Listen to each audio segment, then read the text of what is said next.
Assalamualaikum warahmatullahi wabarakatuh. Selamat pagi saudara, senang Waalaikumsalam. sekali saya Puspasari dapat berjumpa lagi dengan Anda dalam program Sapa Gorontalo di Kompas TV, independen terpercaya.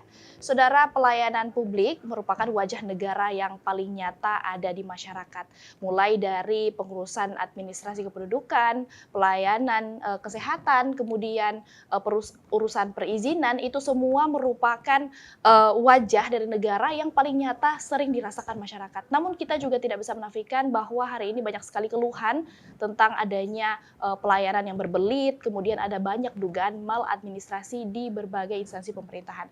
Maka dari itu hari ini sudah hadir bersama saya narasumber ada Bapak Muslimin B. Putra sebagai Kepala Perwakilan Ombudsman Republik Indonesia Provinsi Gorontalo. Selamat pagi Bapak. Selamat pagi. Ya, apa kabarnya Pak? Alhamdulillah baik. Ya. Pak, hari ini kita akan berbincang tentang bagaimana sebenarnya fungsi dari ombudsman itu, karena kebanyakan orang kayaknya belum tahu sebenarnya apa fungsi dari ombudsman dan seberapa penting ombudsman itu perannya di Gorontalo, Pak. Baik. Ya. Terima kasih. Ombudsman hadir sejak tahun 2000 pada masa pemerintahan Bapak Abdurrahman Wahid. Ombudsman hadir untuk menganalisasi masyarakat dalam rangka memperoleh hak-hak dalam kaitannya dengan pelayanan pemerintahan, mulai dari pemerintah pusat, pemerintah daerah, malah sekarang hingga pemerintahan desa. Karena pelayanan di bidang peradilan itu sangat berbelit, dengan hadirnya ombudsman diharapkan masyarakat bisa memperjuangkan hak-haknya melalui jalur-jalur non-litigasi atau alternative dispute resolution. Ombudsman ini pada saat tahun 2000 itu sampai 2026 sekarang ini, alhamdulillah sudah relatif diketahui oleh masyarakat dan sudah mendapat perhatian dari segenap lapisan masyarakat, mulai dari desa hingga kota. Kita berharap kepercayaan masyarakat yang telah mengadukan keluhannya di ombudsman senantiasa kita tidak lanjuti, karena ombudsman ini adalah salah satu jalur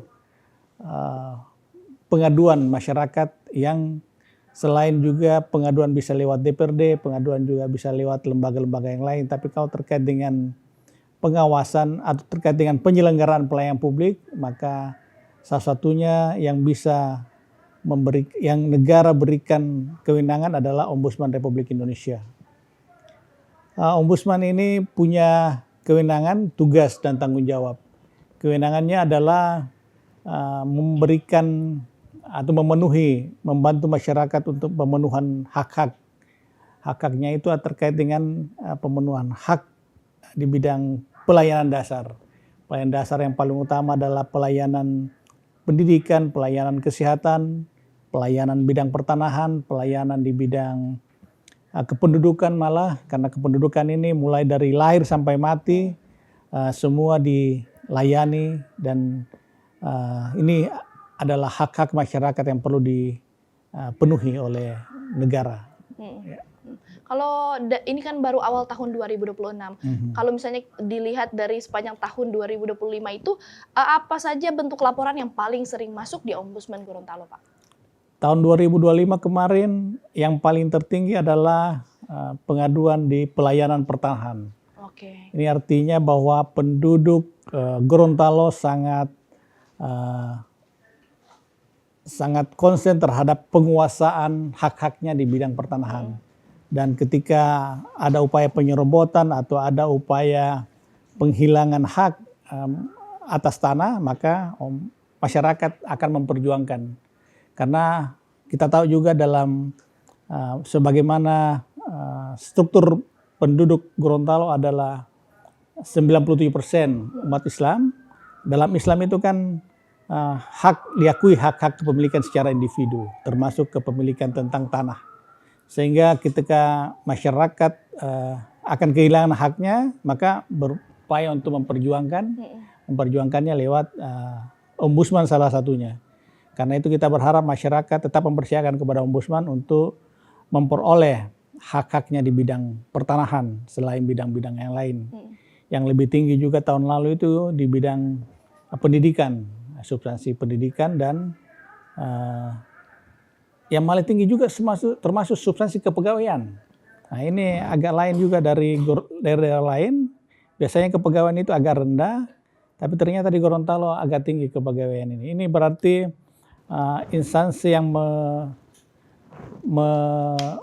mendapatkan tugas untuk mengkanalisasi keluhan pegawai ini belum berfungsi maksimal. Dalam hal ini inspektorat kabupaten, inspektorat provinsi maupun inspektorat kementerian, instansi vertikal yang ada di daerah.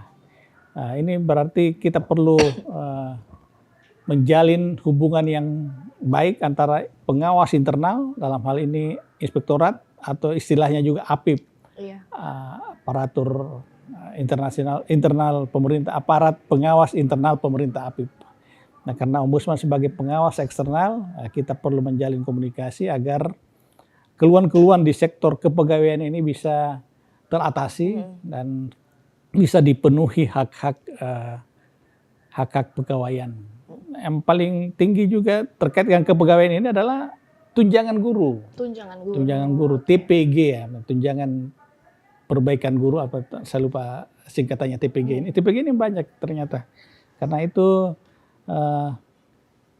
pegawai yang PNS, pegawai negeri sipil yang memperjuangkan haknya, salah satunya boleh ke Ombudsman selain ke APIP-nya masing-masing, aparat pengawas internal seperti inspektorat kabupaten atau inspektorat provinsi. Tapi untuk prosedur pelaporannya sendiri, Pak, apakah ada syarat-syarat khusus untuk kemudian bisa datang melapor di Ombudsman, atau kalau ada keluhan ya datang saja ke Ombudsman begitu, Pak? Ada 2 syarat pelaporan di Ombudsman. Salah satunya adalah syarat material, dan salah duanya adalah syarat material dan formal. Formal itu artinya dia berkedudukan sebagai warga negara. Apa yang membuktikan dia sebagai warga negara? Dengan adanya KTP. Nah, itu berarti syarat formal sudah terpenuhi. Nah, syarat materialnya apa saja melapor di Ombudsman? Yang pertama, objek yang dilaporkan belum menjadi objek pemeriksaan pengadilan. Nah, kalau itu belum diperiksa di pengadilan, maka Ombudsman bisa menerima pengaduan tersebut. Tapi kalau sudah masuk di pengadilan, maka kita tidak punya kewenangan. Artinya tidak memenuhi syarat material untuk kita periksa. Yang kedua, objek yang dilaporkan itu belum cukup 2 tahun. Jadi misalnya tahun sekarang, tahun 2026, berarti kalau objeknya dilaporkan 2023, berarti dia tidak memenuhi syarat 2 tahun. Berarti tidak akan lolos di verifikasi laporan yang disampaikan ke Ombudsman. Kecuali kalau ada lagi upaya-upaya setelah tahun 2023, 2024 misalnya ada upaya, maka itu kita akan hargai dan kita masukkan sebagai syarat material. Itu 2. Berikutnya adalah laporan tersebut sudah pernah dilakukan internal handling complaint. Artinya sudah pernah disampaikan ke atasan yang dilaporkan atau instansi yang dilaporkan. Nah, jika sudah dilakukan internal complaint itu, maka boleh melakukan external complaint ke Ombudsman. Nah, itu semua syarat-syarat material yang kita berlakukan. Adapun akses masyarakat ke Ombudsman itu sangat mudah. Sekarang ini zaman digitalisasi, maka Ombudsman juga harus bergerak adaptif dengan perkembangan zaman. Karena itu Ombudsman membuka kanal-kanal pengaduan masyarakat. Bisa melalui sosial media, bisa melalui email, bisa melalui WhatsApp, dan seterusnya.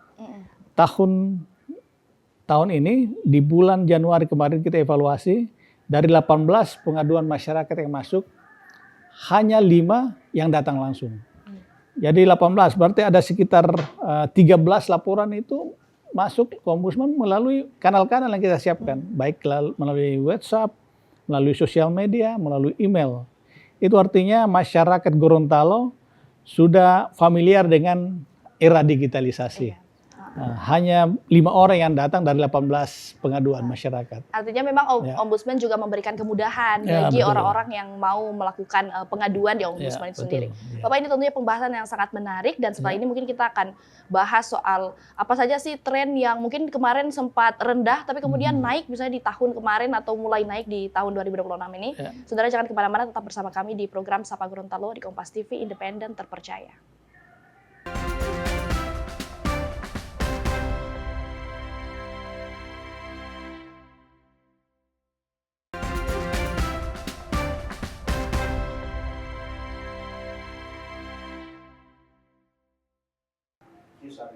Terima kasih saudara, Anda masih bersama kami di program Sapa Gorontalo di Kompas TV, independen, terpercaya, dengan saya Puspasari, dan masih dengan narasumber kita Bapak Muslimin sebagai Kepala Ombudsman Perwakilan Ombudsman RI Provinsi Gorontalo. Tadi kita sudah bahas tentang Ombudsman itu bagaimana, seberapa penting perannya di Gorontalo, dan kemudian apa saja fungsinya. Dan sekarang kita akan bahas soal, kalau misalnya tadi kita sudah berbincang Pak tentang apa saja nih laporan yang paling sering masuk. Ada tidak di Ombudsman yang itu tren maladministrasinya sempat sebenarnya tidak ada tapi kemudian melonjak tiba-tiba begitu Pak? Tren yang sekarang pernah tidak ada, salah satunya adalah pelayanan desa. Pelayanan administrasi desa. Pernah kita Ombudsman Gorontalo mendapat pengaduan dari aparat desa di Kabupaten Gorontalo itu, dan sempat naik menjadi rekomendasi. Nah, itu sekitar tahun 2023 kalau tidak salah. Saya belum menjadi kepala di Ombudsman, tapi saya pantau di pemberitaan, nah, itu relatif masif pada tahun 2022-2023. Nah, trennya ini bisa jadi akan meningkat lagi pada tahun ini. Nah, makanya kami pada saat raker kemarin, raker Ombudsman, raker awal tahun, saya mengusulkan agar ada nanti pengawasan pilkades untuk mencegah, meminimalisir terkait dengan dugaan-dugaan maladministrasi, dan sekaligus juga memperkenalkan secara dini kepada calon-calon kepala desa agar bisa membenahi administrasi desanya. Iya. Karena banyak atau ujung dari pelayanan negara ini adalah, ujung tombak pelayanan negara itu adalah sebenarnya sekarang sudah di desa. Di desa. Nah, ini Pak, mekanisme dari Ombudsman sendiri ketika menerima pengaduan itu seperti apa? Misalnya tadi Bapak bilang ada rekomendasi, tapi apakah rekomendasinya itu bersifat memaksa memang harus ditangani atau bagaimana Pak? Kalau pengaduan masyarakat yang sudah sampai pada tahap rekomendasi, berarti itu sudah masuk final. Artinya rekomendasi itu harus dilaksanakan oleh penyelenggara pelayanan publik. Tapi rata-rata Ombudsman menyelesaikan pengaduan masyarakat itu tidak sampai ke rekomendasi. Kita biasanya pada tahapan pemberian tindakan korektif atau saran penyempurnaan, rata-rata penyelenggara sudah mematuhi dan menjalankan apa yang menjadi saran atau tindakan korektif dari Ombudsman Gorontalo. Tidak sampai pada tahap rekomendasi Ombudsman. Karena kita berharap laporan-laporan masyarakat itu tidak sampai ke tahap rekomendasi. Karena kalau tahap rekomendasi berarti bisa jadi akan berujung sanksi. Sanksi kepada penyelenggara pelayanan publik, dalam hal ini pemerintah desa atau pemerintah daerah atau pemerintah pusat yang ada di daerah. Ini kan Pak, kalau pelayanan publik ini Ombudsman juga menyangkut pengaduan layanan kesehatan misalnya, juga ada pendidikan begitu. Sekarang kan yang paling sering itu di pendidikan ada yang namanya MBG. Apakah selama ini ada laporan Pak tentang MBG sendiri? Ya, terkait dengan MBG tahun 2025-2026 juga kita menjadi concern terhadap isu itu, meskipun sampai sejauh ini belum ada yang melaporkan. Belum ada. Tapi kita Ombudsman selalu menggunakan ada namanya inisiatif atas prakarsa sendiri. Jadi tanpa pengaduan, Ombudsman bisa turun ke jalan, turun ke lokasi penyelenggaraan pelayanan publik terkait dengan penyediaan makan bergizi gratis ini. Tahun lalu kita melakukan kajian terkait dengan MBG di Gorontalo, Kota Gorontalo. Bisa jadi tahun ini juga kita akan perluas ke Kabupaten Gorontalo maupun Kabupaten Bualemo atau Kabupaten Pohuwato, karena saya lihat perkembangan SPPG ini sudah menyebar di berbagai macam kabupaten di Gorontalo. Malah juga termasuk sudah sampai ke desa-desa. Berarti kita akan melakukan pelebaran sayap juga, pelebaran monitoring. Karena MBG ini adalah program strategis nasional. Saya mengatakan begitu karena anggarannya sangat besar.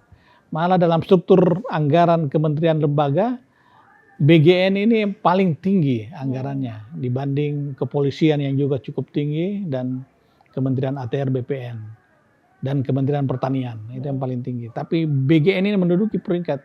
Artinya perlu kita awasi secara ketat agar alokasi anggaran atau pelaksanaan kebijakan MBG ini bisa berjalan sesuai dengan apa yang telah direncanakan sebelumnya. Iya Pak. Ini juga Pak, jadi sebagian masyarakat ini dan juga sempat ada narasi yang beredar di luar bahwa katanya Ombudsman ini penanganannya lambat atas aduan-aduan dan keluhan-keluhan. Bagaimana Bapak sendiri sebagai Kepala Ombudsman menanggapi ini Pak? Ya, di peraturan Ombudsman sendiri memang tidak ada standar waktu penyelesaian laporan masyarakat. Karena di Ombudsman ada 3 tingkatan sebenarnya kita kategorisasi pengaduan masyarakat. Ada ringan, ada sedang, ada berat. Nah, kadang pengaduan masyarakat yang tergolong berat ini memang agak lambat agak lambat penyelesaian laporannya. Tapi kalau yang sedang dan ringan kita cenderung sesuai dengan target waktu. Kami juga mendapat supervisi selalu dari pusat, Ombudsman pusat, apakah laporan tersebut masuk kategori lewat waktu atau sesuai waktu. Jadi ada 2 parameter supervisi pimpinan kami di Ombudsman untuk Ombudsman di daerah-daerah. Kalau laporan masyarakat terlalu lewat waktu, maka kami akan selalu di warning. Ini kenapa ini? Kenapa ada laporan masyarakat sudah tahun sekian atau sudah berapa bulan tidak mendapatkan penyelesaian? Kami juga akan selalu mendapatkan supervisi dari pimpinan kami. Makanya itu ada 2 kategori terkait dengan laporan masyarakat dan supervisi dari pimpinan. Laporan tersebut lewat waktu, LW istilahnya, atau SW, sesuai waktu. Artinya ada jangka waktu penyelesaian laporan masyarakat.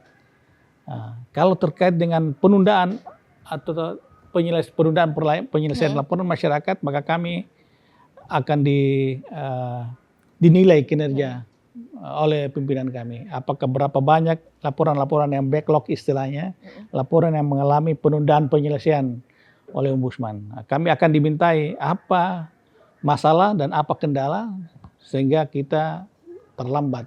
Karena tahun lalu banyak backlog itu karena terhambat di persoalan anggaran. Ada anggaran efisiensi. Kami di Ombudsman ini sangat terpukul juga karena anggaran kami dipotong sehingga terlambat penyelesaian laporan-laporan masyarakat.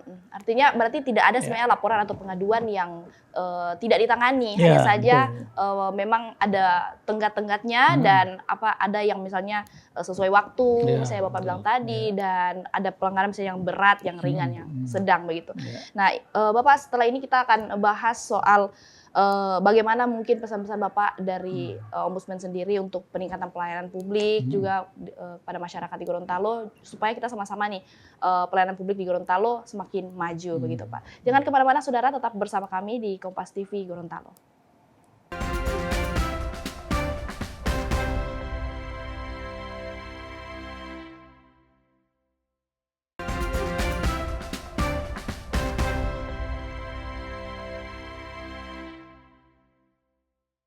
Saudara, Anda masih bersama kami di program Sapa Gorontalo di Kompas TV, independen terpercaya. Dan tadi kita sudah bahas apa sebenarnya fungsi dan peran dari Ombudsman itu sendiri, kemudian apa saja tren-tren administrasi yang kemudian itu ditangani oleh Ombudsman di Gorontalo. Dan setelah ini kita akan bahas sebelum ke harapan tadi itu ya Pak. Sejauh ini ada tidak strategi dari Ombudsman sendiri untuk literasi kepada masyarakat Gorontalo agar gimana itu caranya melapor, kemudian supaya mereka juga tidak takut untuk datang melapor tentang ada dugaan maladministrasi di instansi-instansi tertentu. Ya, Ombudsman punya kegiatan yang bernama Ombudsman on the Spot. Ombudsman on the Spot ini mengunjungi lokasi-lokasi yang banyak didatangi masyarakat. Misalnya kita melakukan kunjungan ke kampus, kita melakukan kunjungan ke desa, atau kita melakukan kunjungan di tempat-tempat masyarakat berkumpul, misalnya di Jalan Sehat misalnya di hari-hari Ahad, hari Minggu. Kita selalu berupaya agar bisa mendekatkan kepada masyarakat, sekaligus memperkenalkan sosialisasi kepada masyarakat bahwa ada lembaga negara yang disiapkan kepada masyarakat untuk bisa menerima keluhan-keluhannya. Kita berharap Ombudsman on the Spot ini bisa berjalan senantiasa. Tahun ini kita berupaya untuk selalu hadir setiap bulan di desa-desa maupun di kota-kota di Gorontalo ini. Ada kolaborasi nggak Pak untuk pengawasan partisipatif misalnya dengan NGO misalnya? Ya, untuk sementara kita kolaborasinya dalam bentuk membentuk namanya Sahabat Ombudsman. Sahabat Ombudsman ini kita kolaborasi dengan organisasi kampus, misalnya mahasiswa. Tahun-tahun sebelumnya juga sudah pernah membangun kolaborasi dengan NGO, dengan wartawan, dan berbagai macam segmen yang lain. Dan berharap ke depan jaringan-jaringan ini kita bisa kembangkan atau kita bisa maintain agar tetap aktif memberikan sumbangsi, membantu masyarakat melakukan pengaduan ke Ombudsman jika mengalami pelanggaran atau mengalami hambatan dari sektor pengaduan masyarakat di tengah-tengah masyarakat kita. Nah, ini pertanyaan Pak agak khusus ya. Gimana sih misalnya Pak, Bapak sebagai Kepala Ombudsman sendiri, pasti banyak pengaduan dari masyarakat. Tapi bagaimana kemudian Ombudsman bisa menjaga independensi di tengah relasi politik yang kompleks, misalnya ada di telepon sana sini ketika terjadi pengaduan dan lain sebagainya, Pak? Ya, kita tetap berupaya berada di rel sesuai dengan rule of the game kita, sesuai dengan peraturan Ombudsman, PO kita yang menjadi guidance kita dalam bertindak. Meskipun ada upaya intervensi, ternyata bukan cuma intervensi dari pemerintah atau intervensi, malah dari masyarakat pun. Ya, pelapor. Kemarin kita berupaya diintervensi oleh seorang pelapor yang melaporkan UMGO. Dia berupaya memaksakan kehendaknya untuk segera diselesaikan laporannya. Nah, kita tetap berada di rel, akan menindaklanjuti setiap laporan masyarakat. Akan ada saatnya nanti laporan tersebut selesai dan dibuatkan laporan hasil pemeriksaan. Ya, itu semua berujung kepada LHP. Dan setiap tindakan korektif, Ombudsman akan selalu monitor apakah tindakan korektif Ombudsman dilaksanakan sepenuhnya atau dilaksanakan sebagian atau tidak dilaksanakan. Jadi 3 opsi ini akan selalu kita monitor jika ada produk Ombudsman yang keluar di laporan hasil pemeriksaan. Artinya Ombudsman memang punya peraturan sendiri dan siapapun itu tidak punya hak untuk mengintervensi karena tetap betul. Tindak lanjutnya tetap berdasarkan dengan aturan yang sudah ada. Ya, terakhir Pak, apa pesan Ombudsman sendiri untuk pemerintah daerah dan kemudian juga masyarakat Gorontalo agar pelayanan publik ini benar-benar berorientasi pada keadilan dan kepastian hukum? Ya, mari kita selalu berupaya menggunakan pedoman atau regulasi sebagai landasan kita bergerak, sebagai rule of the game kita. Karena Ombudsman memeriksa prosedurnya yang diterbitkan oleh kementerian, lembaga maupun pemerintah daerah. Ombudsman tidak punya peraturan sendiri. Ombudsman tidak punya peraturan sendiri untuk menilai sebuah penyelenggara pelayanan publik jika terjadi maladministrasi. Misalnya pemerintah daerah abai misalnya dalam memberikan pendidikan, maka akan kita gunakan parameter untuk menilai itu adalah peraturan daerahnya atau peraturan dinasnya. Itu yang menjadi landasan kita untuk mengawasi. Jadi kami berharap agar peraturan yang telah dibentuk atau regulasi yang telah dibuat agar menjadi pedoman, agar tidak terjadi maladministrasi berupa penyimpangan prosedur atau tindakan-tindakan maladministrasi yang lain. Ya. Dan tentunya pasti semua masyarakat berharap agar Ombudsman ini tetap berdiri pada keadilan begitu dan kepastian hukum juga.